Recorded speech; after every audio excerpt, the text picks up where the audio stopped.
अहिल्यानगर जिल्ह्यातील श्रीगोंदामधील एका दलित हिंदू कुटुंबावर अन्याय झाला असून या कुटुंबाला न्याय देण्यासाठी या पीडित कुटुंबाची भेट घेण्यासाठी मंत्री नितेश राणे हे श्रीगोंदा तालुक्यात आले होते।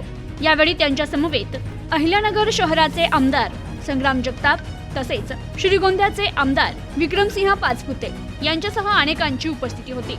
श्रीगोंदा तालुक्यात साधारण 3 महिन्यांपूर्वी 2 नोव्हेंबर 2024 रोजी दिवाळीच्या पाडव्याच्या दिवशी काही कट्टरतावादी जिहादी समाजानं श्रीगोंद्यातील दलित हिंदू समाजाच्या वस्तीवर दगडफेक केली होती। यातील पीडित दलित हिंदू कुटुंबास आधार देण्यासाठी मंत्री नितेश राणे यांनी श्रीगोंद्यात येत पीडित कुटुंबाची भेट घेतली। दिवाळीच्या पाडव्या दिवशी घडलेल्या घटनेनं संपूर्ण श्रीगोंदा तालुक्यात संतापाची लाट उसळली। या दगडफेकीत अनेक दलित हिंदू कुटुंबांना मानसिक आणि आर्थिक फटका बसला। या कुटुंबांना न्याय मिळवून देण्यासाठी सकल हिंदू समाजातर्फे मोठ्या प्रमाणात मोर्चाचं आयोजन करण्यात आलं। यात अनेक हिंदू समाज बांधव सहभागी झाले होते। तर यावेळी बोलताना बांगलादेशी रोहिंगे मुसलमान महाराष्ट्रामध्ये नको असं मंत्री नितेश राणे यांनी म्हटलंय।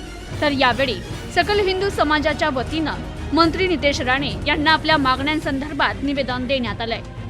प्रतिनिधी अनिकेत गौडी, न्यूज टुडे 24, श्रीगोंदा। जिहाद्यांचा उन्माद करण्याचा ते लोकांनी प्रयत्न केला आहे। आमच्या त्या हिंदू समाजाची जेव्हा लहान मुलं तिथे खेळत होती, फटाके वाजत होती, तेव्हा ह्या काही जिहाद्यांनी तिथे येऊन दगडफेक केली आणि मग त्यानंतर ज्या काही घटना घडलेल्या आहेत आणि आज ह्या उपोषणस्थळी मी आणि आमचे आमदार जगतापजी आणि आमचे आमदार पाचपुतेजी आम्ही एकत्र मिळून सरकारचे प्रतिनिधी म्हणून आमच्या हिंदू समाजाला धीर देण्यासाठी आणि ताकद देण्यासाठी आणि संदेश देण्यासाठी आलेलो आहे की हिंदुत्ववादी विचाराचं सरकार आहे। हे सरकार हिंदूंच्या ताकदमुळे स्थापन झालेलं आहे। म्हणून ह्या सरकारच्या काळात कुठल्याही हिंदूवर कुठल्याही पद्धतीचा अन्याय आम्ही कोण सहन करणार नाही। मी स्वतः मंत्री म्हणून सरकारचा प्रतिनिधी म्हणून मी इथे उपस्थित आहे। म्हणून आमच्या हिंदू समाजाच्या प्रत्येक व्यक्तीला आम्हाला विश्वास द्यायचा आहे की सरकार म्हणून आम्ही पूर्ण पद्धतीने तुमच्या बरोबर आहोत। आणि जो काय तो कुरेशी नावाचा जिहादी आहे, तो जे काही मस्ती इथे करतोय, त्याला वाटतंय की त्याच्या अब्बाचा पाकिस्तान आहे। त्याला आता कळेल सरकार कशाला म्हणतात, पोलीस कशाला म्हणतात। त्याला बाहेर त्याची दहशत मोडून काढण्याचं काम या आमच्या सरकारच्या यंत्रणेच्या माध्यमातून आम्ही करू, जेणेकरून भविष्यात कोण कुरेशी उठण्याचा पण प्रयत्न करणार नाही।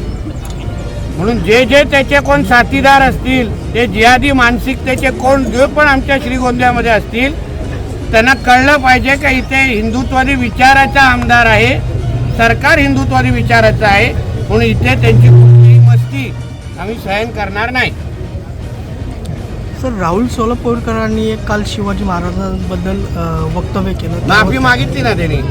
माफी नाही मागितली असती तर आम्ही पुढचा कार्यक्रम केला असता, माफी मागितली आहे दादा। तरी पण आज पुण्यामध्ये त्यांनी नाक घासून माफी मागावी यासाठी आंदोलन केलं जातं। मला शेवटी छत्रपती शिवाजी महाराजांचा विषय आहे। आम्ही सगळे जणांचा दैवत आहे, तो दैवत आहेत ते, आणि आमच्या दैवताबद्दल असं कोणी कुठल्याही पद्धतीची काही वळवळ करत असेल तर सगळ्यांच्या भावना भडकणार आहेत। म्हणून कोणी असं भविष्यात अशा उगाच वळवळ करण्याचा प्रयत्न करू नये। सर, हिंदी में जानना चाहेंगे कि जिस तरह से परीक्षेसंदर्भात बुरखावर बॅन करावे अशी तुमची मागणी होती, मात्र दादा भुसे यांनी त्या मागणीला तेवढं गांभीर्याने कॉपी होणार नाही असं मला सांगितलेलं आहे। मागणी विगणी फेटाळलेली नाही। आम्ही कशाला सांगितलं, जेणेकरून बुरखा घालून काही जे कॉपी करण्याचे प्रकार इतिहासात घडलेले आहेत, मतदान करण्याचे प्रकार घडलेले आहेत। म्हणून आमचं एवढंच म्हणणं आहे की पारदर्शक पद्धतीने परीक्षा झाली पाहिजे। त्यासाठी मी ते पत्र लिहिलेलं, कारण माझ्या हातात एक परिपत्रक आलेलं ज्याच्यामध्ये अशी माहिती लिहिलेली आहे, त्यानुसार मी पत्र लिहिलेलं आहे। आता आमच्या शिक्षण मंत्र्यांनी जेव्हा मला विश्वास दिला आहे की बाबा पारदर्शक पद्धतीने कॉपी मुक्त परीक्षा होईल, तर आम्ही सगळेजण लक्ष ठेवून आहोत। सरकार आमचं आहे, मी पण सरकारमध्ये आहे, म्हणून माझ्या सरकारचा कारभार अजून पारदर्शक व्हावा यासाठी अगर आम्ही आमच्या पद्धतीने प्रयत्न करत असू, त्याच्यामध्ये काही चूक नाही। भारतामध्ये महाराष्ट्रामध्ये मोठ्या प्रमाणात बांगलादेशी लोक आलेले आहेत, त्याची कारवाई होत आहे, परंतु प्रश्न असा आहे की यांना जे मतदान कार्ड असू द्या किंवा आधार कार्ड असू द्या किंवा शासकीय डॉक्युमेंट जे उपलब्ध करून देतात त्यांच्यावर मतदान कारवाई होताना दिसत नाही किंवा कडक कारवाई होत बघा, नाही. जेव्हा सरकार स्थापन झालं त्याच दिवसापासून आमच्या मुख्यमंत्री आदरणीय फडणवीस साहेबांची स्टेटमेंट बघा, भाषणं ऐका. स्पष्ट भूमिका आमच्या सरकारची आहे की इथे कुठल्याही बांगलादेशी रोहिंग्याला ही कीड, ही घाण आम्ही ठेवणार नाही. आणि त्यांना जे काही दूध पाजणारे जे कोण लोक असतील या हिरव्या सापांना ना, त्यांनाही ठेचण्याचं काम, त्यांच्यापर्यंत पोहोचण्याचं काम आमचं सरकार करणार आहे. कोणालाच सोडणार नाही. आम्हाला आमच्या महाराष्ट्रामध्ये आम्हाला बांगलादेशी रोहिंगे मुसलमान मुक्त करायचं आहे.